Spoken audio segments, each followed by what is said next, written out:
Hello guys, welcome back to our channel সাগরপিতে YouTube চ্যানেলে তোমাদের সবাইকে অনেক অনেক স্বাগতম। চলে এলাম আবার একটা নতুন ভ্লগ নিয়ে। তো নতুন ভ্লগটা আজকে আমি আমার কুচুমাকে দিয়ে শুরু করলাম, আমার সোনা মেয়েটাকে দিয়ে। দেখো, আজকে হয়েছিল বৃষ্টি সকাল সকাল, তো ঠান্ডার মধ্যে আমার মা ওকে কেমন গুটিসুটি মেরে বসিয়ে রেখেছিল, আর আমার মেয়ে বসেও ছিল গুটিসুটি মেরে। কি মা লক্ষ্মী তার নিজের বাড়ি যাবে বাজনা বাজিয়ে, এবার দিদুনের কাছে সে দোলে দোলে আদর খাচ্ছে। দেখো, আজকে আমাদের বাড়ি অনেক সুন্দর রান্না বান্নার তোড়জোড় চলছে। কেন বলো তো? হ্যাঁ, আজকে আমি বাড়ি যাব, আর আমাকে আজকে আমার শ্বশুর বাড়ি থেকে নিতে আসছে ম্যাক্সিমাম 30 জনা। তো এত জনাকার রান্নার আয়োজন হচ্ছে, আর শুধু শুধু আসছে না, আসছে বাজনা নিয়ে। সেটাই তোমাদের সাথে শেয়ার করতে আমি আজকে চলে এলাম ভ্লগে। দেখো, আগে আমার মা ওভেনটাকে পুজো করে নিচ্ছে, মানে আমাদের এখানে চাল দিয়ে, ধূপ দিয়ে, বাতাসা দিয়ে পুজো দিতে হয়, সিঁদুর দিয়ে আগে। আজকে কিন্তু বেশি গল্প করব না তোমাদের সাথে, আজকে কিন্তু সবটা দেখাবো। জাস্ট যতটা গল্প করার ততটা করব। তো এখানে রান্না চাপানো হয়ে গেছে, আজকে কিন্তু বেশি দেরি করা যাবে না। চলো তাড়াতাড়ি আজকে আমি রেডি হয়ে আসি। হ্যাঁ, আজকে তাড়াতাড়ি রেডি হয়ে নিতে হবে। এই যে আমি রেডি হয়ে গেছি, জানি না আমায় কেমন লাগছে। আমি আজকে বহুদিন পর একটা শাড়ি পরলাম, মানে এরকম সুন্দর শাড়ি, একটু হালকা পাতলা সাজ। তো এখানে অলরেডি কিন্তু আমার শ্বশুরবাড়ির লোক চলে এসেছিলো, একটা ভাই চলে এসেছে। তাই আমি জিজ্ঞাসা করলাম, ও বললো কি আমাদের মোড়ের মাথায় দাঁড়িয়েছে, ওইখান থেকে ব্যান্ড পার্টি বাজনা বাজাতে বাজাতে আসছি। দেখো, আমার মেয়ে হয়েছে বলে শ্বশুর বাড়ি থেকে সবাই খুশি, সবাই। এখন দিয়ে কিন্তু তোমরা ডেইলি ব্লগ পাবে, কারণ এখন আমি বাড়ি যাচ্ছি, আমার ভিডিও ধরে দেওয়ার অভাব নেই। তো দেখো, আমি রেডি হয়ে গেছি। আমাকে কেমন লাগছে অবশ্যই কমেন্টে জানিও। হ্যাঁ, হয়তো অনেকটা রোগা হয়ে গেছি, কিন্তু তারপরেও কেমন লাগছে অবশ্যই কমেন্টে জানিও। ওই যে আমার শ্বশুর বাড়ির লোক আসছে, চলো সেটা এবার তোমাদের সাথে শেয়ার করি। আজকে আর বেশি গল্প করব না, আজকে ডাইরেক্ট তোমাদের সব কিছু দেখাবো, সবার নাচ দেখাবো। খালি দেখো, আনন্দের নাচ কাকে বলে। পুরো ভিডিওটা না দেখলে তোমরা বুঝতেই পারবে না কত কিছু আয়োজন করেছি আমার আর আমার মেয়ের জন্য। অ্যাকচুয়ালি এটা আমার মেয়ের জন্যই।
সাদাতে আর গোলাপিতে যে শাড়ি পরে যিনি নাচছিল আর যাকে টেনে নিয়ে নাচছিল, যে ব্যক্তিটা নীল রঙের জামা পরেছিল, সেটা আমার বাবা। আর যিনি নাচছিল তিনি আমার মাসি।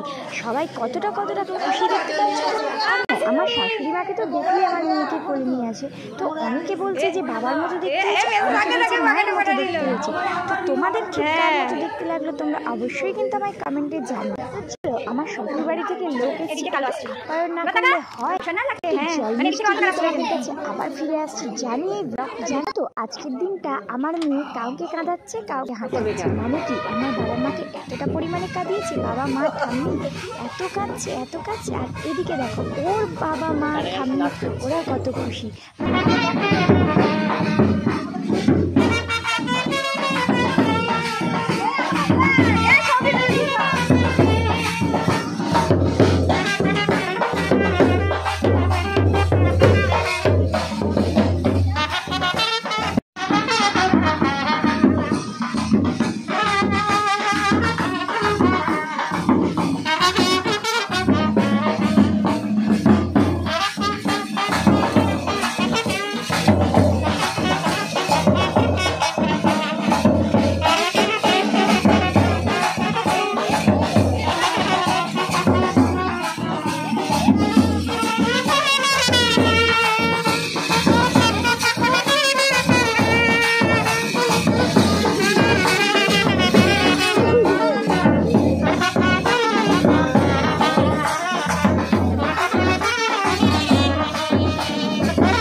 এই টোটোটা সাজিয়েছে শুধু আমার মেয়ের জন্য। তার আগে সব ঠাকুরতলাগুলোই একটু নমস্কার করে দিয়েছে।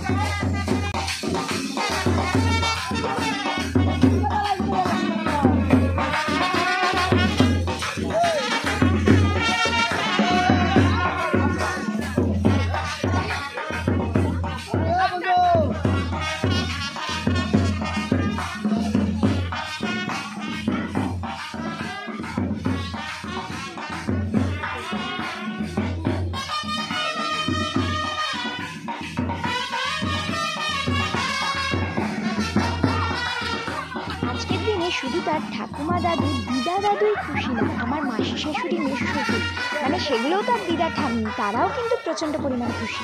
আমার মেয়েকে প্রথম আমাদের হরি মন্দিরে শোয়ানো হলো, তারপরে আমাদের দুর্গা মন্দির, কালী মন্দির সব মন্দিরে শোয়ানো হলো।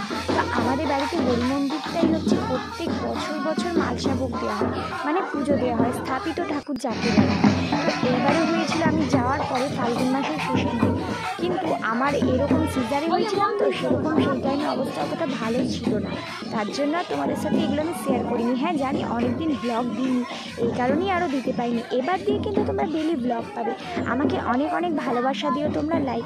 ওই যে অরেঞ্জ কালারের শাড়ি পরে আগে গেল জিনিস, সেটা হচ্ছে আমার মা কাকিমা সবাই কিন্তু আমাদের এগিয়ে দিতে এসছে। আর এই দেখো আমাদের এতগুলো টোটো হয়েছিল, ফার্স্ট আমরা ছিলাম, তারপরে এতগুলো টোটো, কি সুন্দর লাগছে তাই না? হ্যাঁ, হয়তো তোমরা এখন বলতে পারো মারুতি করনি কেন বলো তো? আমি না ওই গাড়ি সহ্য করতে পারি না, আমার বমি হয়, তাই টোটোতেই বেশি ভালো এসছি আমরা, যেহেতু কাছে। চলো চলে এসছি বাড়ি। আমাদের মা লক্ষ্মীর জন্য কি আপ্যায়ন করেছে সেটা দেখো।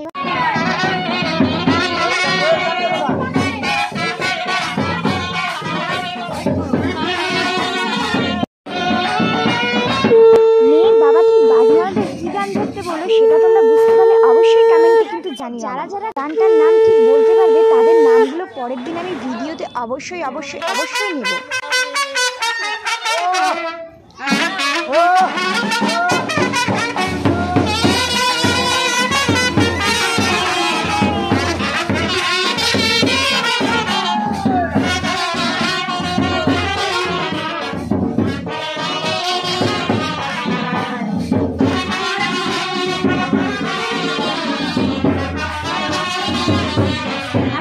মিষ্টি নিয়ে আয়, দিদাটা কত মিষ্টি ওনাদের দেবো সবাই দেবো।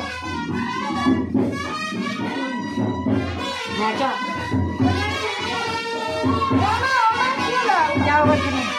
আমার খেপির ঠাম্মি কিন্তু তার মা লক্ষ্মীকে বরণ করে তুলে নিল, মানে তার নাতনিকে বরণ করে তুলে নিল। আর এখানে সাগর আগে থেকে এনে রেখে দিয়েছিল মিষ্টি। তো এখন মা সবাইকে মিষ্টি দেবে। বাইরে সবাই নাচ করছে, দেখো দিদা মাসিরা কত আনন্দ করছে, কতটা আনন্দ করছে। তো আজকে আমার এই ব্লগটা কেমন লাগলো অবশ্যই তোমরা কমেন্টে জানিও। ভালো লাগলে অবশ্যই লাইক, কমেন্ট অ্যান্ড শেয়ার করতে ভুলো না।